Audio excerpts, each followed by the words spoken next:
dice así: porque aunque andamos en la carne, no militamos según la carne. El versículo 3: porque las armas de nuestra milicia no son carnales, sino poderosas en Dios para la destrucción de fortalezas. ¿Aló? Porque las armas de nuestra milicia, las armas del pueblo cristiano no son carnales, sino poderosas. Diga conmigo: poderosas en Dios para la destrucción de fortalezas. Aló. Para la destrucción de fortalezas. Romanos, en el capítulo 12, en el versículo 2, dice: no os conforméis a este siglo. Dígale que está a su lado, ahí le habla. No se conforme, Andrés, no se conforme. Me regala 5 minutos para un testimonio. Cuando yo estaba en la etapa joven, es decir, que eso hace muy poco. Cuando yo estaba por ahí en mi adolescencia, entre los 15 y 16, no mentiras, 14 más o menos, me dio la idea de conseguirme mi moto. Yo ya trabajaba y quiero mi moto. Mi papá me decía: pues usted está muy niño, usted se me mata en una moto. Pero yo quiero mi moto. E hice la forma, y a los 15 años me di ese regalo. Me compré mi moto. Pero mi intención de moto no era una super hiper mega moto. Era de conforme ahí en ese tiempo. Yo creo que aquí la mayoría no nos distinguen. En ese tiempo la moto más poderosa que había era la FR80, era la de clase, la Estrato 1, y la B80 era la gomeluda, B80. No sé si ustedes la alcanzaron a distinguir, tal vez Freddy. La B80, todavía se ve por ahí algunos clásicos. Mauro, usted empezó a conocer la B80, 2 tiempos. Se ven por ahí muy bonitas todavía. La Yamaha la tiene allá de muestra, pero no la vende. La tiene allá nuevecita, pero no la vende. Y la B80 era la clase gomeluda, o sea, el que tenía una B80 era... Yo no sé si usted entiende la palabra gomelo. O sea, en el tiempo de mi juventud, el gomelo era... Y yo era gomeleche. Mitad gomelo, mitad campeche. Yo tenía que trabajar hasta el sábado duro para el domingo mostrar que yo era un gomelo. Y me compré mi moto, pero mi moto yo le tiraba a una FR. La FR es la Suzuki. Hasta el día de hoy la Suzuki es, y la Yamaha es, hasta el día de hoy. En ese tiempo lo mismo. La FR era la Suzuki. No, yo me conformo con una FR. No importa que esté desbaratada, lo que quiero es que me lleve al trabajo. Y de repente mi cuñado se consigue una B80 nueva del año. Y yo la veo y dice: ¡guau! ¡Qué moto! Eso era como ver hoy en día una Pulsar 400. Eso era, mejor dicho, eso era lo último en Guarachi. Uy, y él la estaba limpiando y la estaba... ¡Uy, mira qué moto! Y... ¿cuánto le valió? Y él le dio el precio. No, eso era por allá elevado. Sin conocer a Dios ni nada, de un día para otro, Dios me promovió para yo comprarme esa moto. Y cuando me compré la moto, yo no la creía. Yo decía: ¿cómo es posible que yo tenga en mi mente una moto? Y Dios, porque yo fui religioso desde niño, Dios me provee esta moto. Era algo más grande de lo que yo creía y entendía. ¿Qué es lo que pasaba? Que yo tenía una fortaleza, que yo no podía conseguirme una mejor moto. Y así me pasó cuando yo voy y le pregunto a mi cuñado cuánto vale esa moto, y él me dio el precio. Y mi papá: pues usted para qué se va a meter en una moto de esa, eso es para ricos. No, con esta usted tiene, porque ya teníamos negociada otra, casi que esa otra valía 600. Y la otra valía 1.700.000. Entonces, con modelo y todo eso. Entonces eso fue tremendo el montar. Y entonces ya una moto de estas y con tenis sin marca queda muy duro. Entonces toca comprar los Nike. Cosas por el estilo. O sea, empecé a entrar en ese tiempo, porque mi mentalidad empezó a cambiar. Hay fortalezas que a usted lo llevan a no creer lo que Dios tiene para su vida. Hay fortalezas que Dios le dice, usted es, y usted mismo se niega, es imposible, no puede ser. Y a veces cuando Dios lo quiere bendecir, ay, ¿será cierto esto? Y parecemos a la programa, ¿será cierto esto? Bueno, el tema es que a veces Dios quiere bendecir, Dios quiere dar, pero no nos la creemos. Es tanto lo que Dios está soltando que no nos la creemos. Y el apóstol Pablo dice, no os conforméis a este siglo, no se conforme. Usted tiene que mirar más allá. Elías le dijo al criado, ve y mira hacia el mar. Usted no puede mirar al piso, usted no puede mirar al frente, porque seguramente usted se va a condicionar. Usted tiene que mirar hacia el mar. ¿Sabe qué es el mar? El infinito, porque el infinito es la bendición que Dios tiene para su vida. No os conforméis a este siglo, sino transformados por medio de la renovación de vuestro entendimiento, para que comprobéis cuál sea la buena voluntad de Dios, agradable y perfecta. No conformarnos todos los días, ver qué es lo que Dios tiene para mi vida. Todos los días, ver qué puertas se me abren. No conformarnos. Estar, perdónenme la expresión, como cuando Elías le dijo a Eliseo, tiene que estar en la jugada. Y usted me dirá, pero eso no dice la Biblia. No creo que esa expresión esté en la Biblia. No, Elías le dijo, si me vieres. Es decir, esté pendiente. Usted no puede espabilar, porque si usted espabila, entonces la bendición de Dios se pierde. Si usted deja pasar la oportunidad de Dios, se pierde. Bartimeo era ciego, sin embargo no dejó pasar la oportunidad. Él la reclamó. ¿Usted está aquí o no, iglesia? Amén. Y en la primera carta de Samuel, en el primer libro de Samuel, en el capítulo 9 y 10, cuenta la historia de un hombre que fue escogido por Dios para ser rey. Dígale que está a su lado, ahí le hablo. Hubo un hombre que fue escogido por Dios para levantarlo en el trono más alto que podía existir en aquel tiempo de Israel. Conocemos la historia. El pueblo pide rey y Dios le dice a Samuel, no temas, escoge un rey entre el pueblo, pues ellos no me han despreciado a mí, a ti me han despreciado a mí, dice Dios. Y entonces Samuel, estando en ese tema, un día el papá de Saúl se le pierden 3 asnas y lleva a Saúl 3 días buscando las asnas. Y al tercer día, sin encontrar esos animales, se dan cuenta que están cerca de la casa del que llaman el vidente, que era Samuel, el profeta. Y cuando el compañero le dice, allí vive el vidente, también le preguntémosle sobre las asnas de tu padre. Y cuando Samuel lo ve así, a lo lejos que viene, Dios le dice, he aquí el futuro rey de Israel. ¿Usted está aquí o no, iglesia?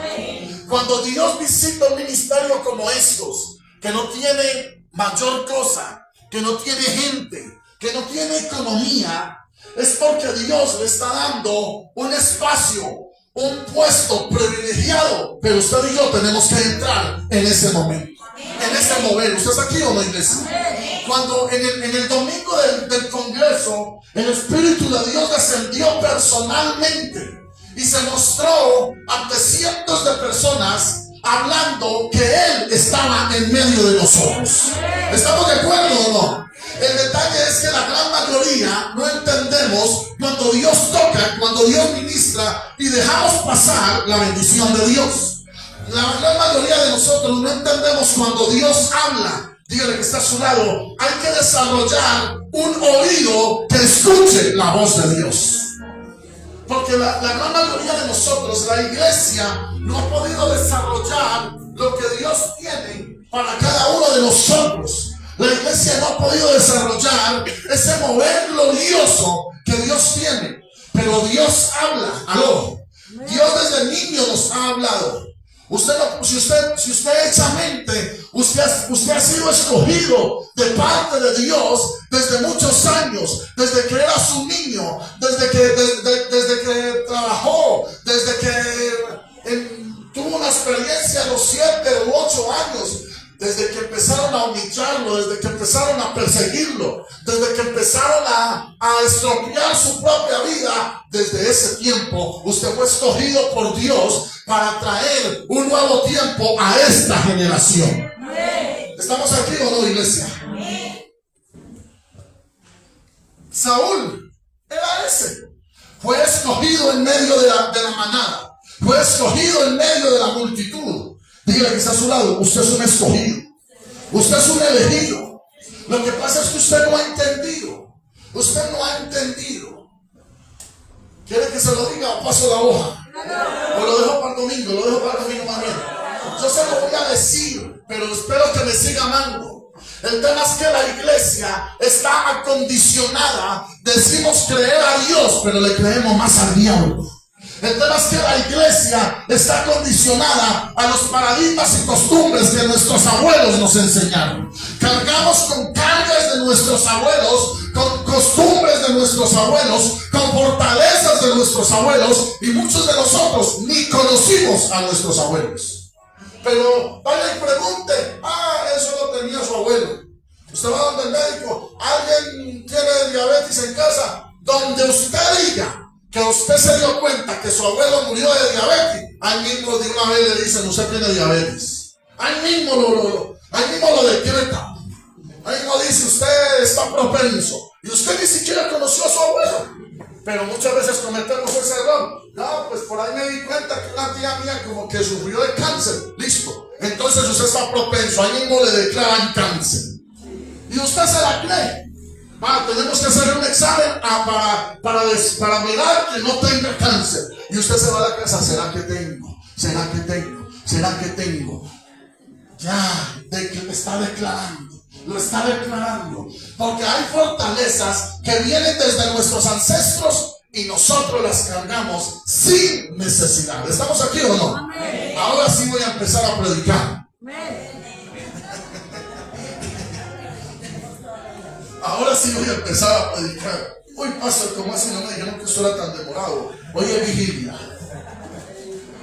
Amén. Entonces Samuel está hablando con Saúl y le dice que es el escogido. Pero Saúl le dice que no.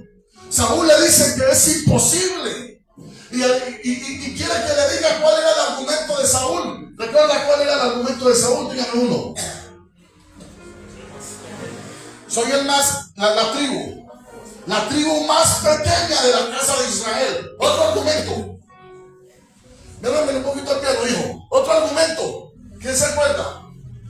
Y mi familia es la más pobre de la tribu de Benjamín. Dos argumentos que Saúl cargaba de sus ancestros. Samuel le decía, eres escogido rey de Israel. Y él decía, es imposible. Porque mi tribu es la más pequeña de la casa de Israel. Y mi familia es la más pobre de la tribu de Benjamín. O sea, él mismo tenía una fortaleza y decía, ¿cómo me van a decir que yo soy rey? Si yo no tengo nada. Después que te hayas apartado de mí, hallarás dos hombres junto al sepulcro de Raquel en el territorio de Benjamín en Sensa, los cuales te dirán, las asnas que habías ido a buscar se han hallado y tu padre ha dejado de inquietarse por las asnas y está afligido por vosotros diciendo, ¿qué haré acerca de mi hijo? Versículo 3, luego de allí sigas más adelante y llegues a la encina de Tabor, te saldrán al encuentro tres hombres que suben a Dios en Betel, llevando uno 3 cabritos, otro 3 tortas de pan y el tercero una vasija de vino. Diga conmigo, ofrenda. Los cuales luego te hayan saludado, te darán 2 panes, los que tomarás de la mano de ellos. Después de esto llegarás al collado de Dios, donde está la guarnición de los filisteos, y cuando entres allá en la ciudad encontrarás una compañía de profetas que descienden del lugar alto, y delante de ellos salterio, pandero, flauta y arpa, y ellos profetizando. Diga conmigo, profetizando. Diga otra vez, profetizando. Entonces el Espíritu de Jehová vendrá sobre ti con poder y profetizarás con ellos y serás mudado en otro hombre. Diga conmigo, transformado. cambiado, llevado, transicionado en otro hombre. ¿Usted está aquí o no, iglesia? Cuando haya sucedido estas señales, haz todo lo que te viniere a la mano, porque Dios está contigo. Dígale que está a su lado, señales. Cuando Samuel está conversando con Saúl y Saúl no quiere reconocer el llamado de Dios, Saúl le está diciendo: es imposible, yo soy un pobre, yo soy un arrastrado, yo no tengo por qué serlo. Y Samuel a las malas le está diciendo: usted es el escogido, usted Dios lo ha ungido, usted Dios lo va a llevar, usted se va a sentar en el trono de Israel. Pero Saúl no quería hacerlo. ¿Quién quiere saberlo por qué? ¿Quién quiere saberlo por qué? Dígame si quiere saberlo por qué. O paso la hoja. ¿Usted quiere saber por qué o paso la hoja? ¿Lo digo o no lo digo? ¿Sabe por qué? Porque Saúl, como nunca había tenido nada, le tenía miedo a la bendición. Cualquier parecido con la realidad es pura coincidencia. La iglesia hoy le tiene miedo al desatar de Dios sobre nuestras vidas. Nos da miedo empezar un negocio porque ya hemos fracasado 2 o 3 veces. Nos da miedo empezar un empleo. Nos da miedo el hogar. Nos da miedo tal cosa. Nos da miedo allí. Nos da miedo allí. Los jóvenes de hoy ya no buscan esposa. Las jóvenes de hoy ya no buscan esposo. Ya se conforman a lo normalito, porque se está levantando una generación temerosa. Dígale que está a su lado, temerosos. Pero es lo primero que entrega el enemigo para meternos miedo de que no, mi papá falló en el matrimonio, yo no me caso. Diga, fortalezas. Fortalezas que traen de allí. Fortalezas que vienen desde nuestros ancestros y no tienen por qué estar en medio de la iglesia. No, es que mi abuela fue así, fue así, entonces yo también. No, hay que romper y renunciar a esas fortalezas. ¿Usted está aquí o no, iglesia? Porque muchos de nosotros, la iglesia, ¿cuántos creen que Dios nos visitó en el domingo del Congreso? Y si Dios nos visitó, usted y yo tenemos que desarrollar una mentalidad de milagros para que esa bendición se quede en medio de nosotros. ¿Aló? Porque si Dios se va a convertir en uno que visita de vez en cuando, entonces vayámonos a Juan 5, donde el ángel de Dios visitaba al pueblo una vez al año. Y nosotros no nos podemos conformar a que Dios venga cada año, porque Dios es Dios. Dios está en este lugar y Dios puede descender hoy mismo y puede volver el domingo, y en cada reunión es una visitación de Dios. ¿Estamos o no estamos? Usted se lo va a dar, no se lo puede. El tema es que Saúl tenía temor. ¿Y cómo no va a tener temor? Si están trayendo al campesino más pobre de la tribu de Israel, están trayendo al personaje más incapaz a sentarse en el trono de Dios. ¿Sabe por qué le tenemos miedo? Le tenemos miedo al ministerio. Porque ¿de dónde me voy a sostener? ¿Y cómo hace el pastor? El pastor es un guapo. ¿Y cómo hace el pastor? Me le quito el sombrero. Deje de quitarse el sombrero a otro y venga y dispóngase, que Dios tiene para usted más de lo que le ha dado a otros. Pero hay que soltar el temor. Hay que quitarlo. Muchos de nosotros decimos: uy, no, pues que ya, pregúntele al pastor cuánto lleva. Ya él ahorita está, vean el carro que anda, pero pregúntele al pastor los inicios. No, es que eso es lo duro. ¿Y quién dice que usted va a vivir lo que yo viví y Dios no lo va a llevar a un nivel más alto? ¿Quién lo dice? Que Dios no lo puede traer y transicionarlo. No estoy hablando aquí. Y transicionarlo. Tampoco estoy hablando aquí. Y transicionarlo y llevarlo a una dimensión que ni siquiera está en su mente y en su corazón. Si Dios lo hace con uno, ¿por qué no lo hace con otro? Si Dios lo hizo con Saúl hace miles de años atrás, ese Dios que transicionó a Saúl está esta noche en este lugar.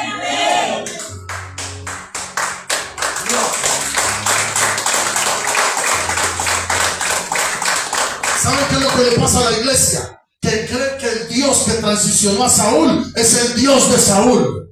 Ese Dios está aquí. Amén. Y ese Dios que colocó al campesino más insignificante de la tribu de Israel y lo puso en el trono, ese Dios lo puede tomar a usted y ponerlo en la última, en el primero de la fila, para traer algo sobrenatural sobre su vida, sobre su casa, sobre su familia. Amén. Usted no está aquí por casualidad. Usted está aquí para darse cuenta que Dios quiere romper mentalidad limitada. Quiere romper fortalezas ancestrales para llevarlo a un lugar que ni siquiera usted imagina, ni siquiera usted conoce. Amén. ¿Aló? Analice 5 años antes. Analice 10 años antes. Su historia era diferente. El Señor Jesús cogió a un Pedro pescador del vulgo, del montón, del común. Un Pedro que no significaba nada para nadie. Un Pedro que no proveía ni para la esposa. Un Pedro que estaba lleno de deudas. Un Pedro que estaba encerrado en una sin salida. Pero cuando el Señor Jesús le visita y le dice: préstame tu barca, Pedro se la suelta, porque es seguramente lo que hoy quiere el Señor, que le prestes la barca. ¿Y sabe cuál es la barca? El corazón, para empezar a cambiar, para empezar a llevarlo a otro nivel. Pero muchos de nosotros nos da temor soltarnos. Muchos de nosotros nos da temor dar el paso. Nos da temor dar el sí. ¿Cuántas parejas están hoy esperando señales de parte de Dios a ver si funcionan o no funcionan? Y mientras tanto se le van 5, 10, 15 años. Y a los 15 años el hombre se cansa porque ya la ve muy viejita y dice: no, definitivamente Dios me mostró que ya no es usted. Y va y le estrena otra. Y mientras tanto la mujer es ahí esperando. Oye, ¿qué ese novio qué? No, él dice que hay que esperar señal de Dios 5 años. Y a los 10 años, oye, ¿y qué? No, él le dice que hay que esperar señal de Dios que Dios no le ha mostrado. No, pues si a él no le ha mostrado, a usted le ha mostrado menos. Si él no reacciona, entonces la dama tiene que reaccionar. Porque ¿sabe por qué han sido irrespetadas las damas de hoy? Porque no se dan en el lugar. Porque son temerosas de perder lo poco que tienen. Pero no se dan cuenta que lo poco que tienen es nada. Porque si no hay honra, no hay nada. Perdónenme que les hable lo que les estoy hablando. Si no hay honra, no hay nada. Si no hay un personaje que respete, que valore, que honre, no hay nada. Pero como hay inseguridades, porque vienen fortalezas ancestrales. Hay inseguridades porque vienen desde nuestros abuelos. Al primero que me mostró el hábito, a ese le creí. Pero ¿por qué? ¿Por qué? Porque estamos caminando nuestra vida calcada desde nuestros abuelos. Y ni siquiera conocimos nuestros abuelos. Borracho, mujeriego, mentiroso, quién sabe cuántos vicios, idolatría, ocultismo, hechicería. Y nosotros vamos en pos de lo que vivieron nuestros abuelos. Y tenemos que romper eso. A veces hay escasez en casa, no porque a usted le falte gallardía, ni porque a usted le falte trabajo, porque estamos cargando una maldición de nuestros abuelos. Hay gente que genera ingresos, pero no se les ve. No se les ve, porque estamos cargando una maldición de nuestros abuelos. Hay gente que genera ingresos importantes y no se les ve. La cocina mantiene vacía. Vamos a hacer tal cosa y ¿de a dónde? No se le ve segundo par de zapatos, segundo pantalón. ¿Sabe por qué? Porque está cargando una maldición de los abuelos. Está cargando una fortaleza ancestral que se tiene que romper. Y esos son simplemente ejemplos a donde Dios los quiere llevar. Hay que romper. Muchos de nosotros no rompemos porque yo amaba a mi abuelo. Sí, ya, ámelo mucho y tal, pero yo amaba mucho a mis abuelos. Al menos los que conocí, los maternos, los amé. Y los recuerdo mucho. Muy católica mi abuela. Nunca vi en ella una mala mirada, un gesto de mal gusto, un regaño hacia los nietos. Una mujer noble y recta. Espero Dios haya tenido misericordia. Amén. Nos visitaba por ahí en el año 2 o 3 veces. Me fascinaba que me visitaran los abuelos. Lo único que no me gustaba, a misa de 7, de 10, de 12, de 6 de la tarde los domingos. Yo le llevo al niño para que aprenda a rezar. Yo, como era el niño. Y venga, arrodíllese al lado mío para que aprenda a rezar. Y ahí los Padres Nuestros y las Ave Marías, ahí, arrodillados. Yo le decía así, estaban cansados, 6, 7 años. No se arrodilla así, todos pecados, lo dije bien. Como eran niños, las demás hermanas mías se volaban. Pero como eran niños, amo a mis abuelos. Pero un día Dios, no hace mucho, ya estando en este ministerio, hace 8 años atrás, 7, me dijo, tienes que renunciar al cordón de tus abuelos, porque la idolatría de ellos trae pobreza. Muchos de nosotros todavía guardamos la botica del abuelo. ¡Ay, abuelo! Y usted no sabe si practicó brujería y ocultismo. Y tiene ahí una maldición en casa ahí. ¿Por qué? Porque nuestro sentimiento, nuestro corazón no nos deja ver la bendición de Dios.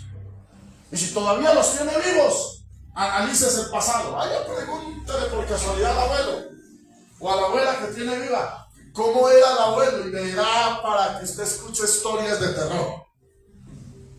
Su abuelo, lo mínimo que le dicen es alma bendita.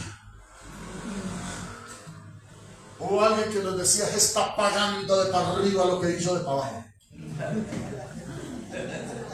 ¿Cómo sería de mansito? Entonces el tema es que muchos de nosotros cargamos. Saúl la cargaba.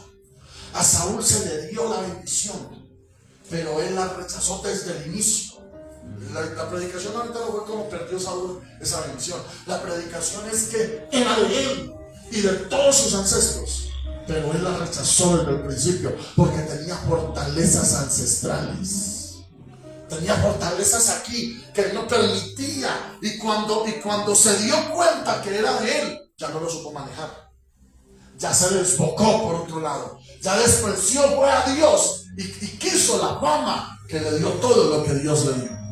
Y ahí es donde hay que portar un equilibrio, porque muchos de nosotros no tenemos la mentalidad para recibirlo, y cuando lo recibimos lo despreciamos, echándolo a perder por la borda. Dios tiene cosas para usted y para mí. Amén. Cuando Samuel le dice señales, Andresito, señales. Dios va a hablar por medio de señales, sueños y visiones, porque esa fue la promesa ese domingo de visitación. Los jóvenes verán visiones y los ancianos soñarán sueños, señales. Pero usted tiene que abrir los ojos y los oídos, porque cuando Dios habla por señales, muchos de nosotros no entendemos las señales de Dios.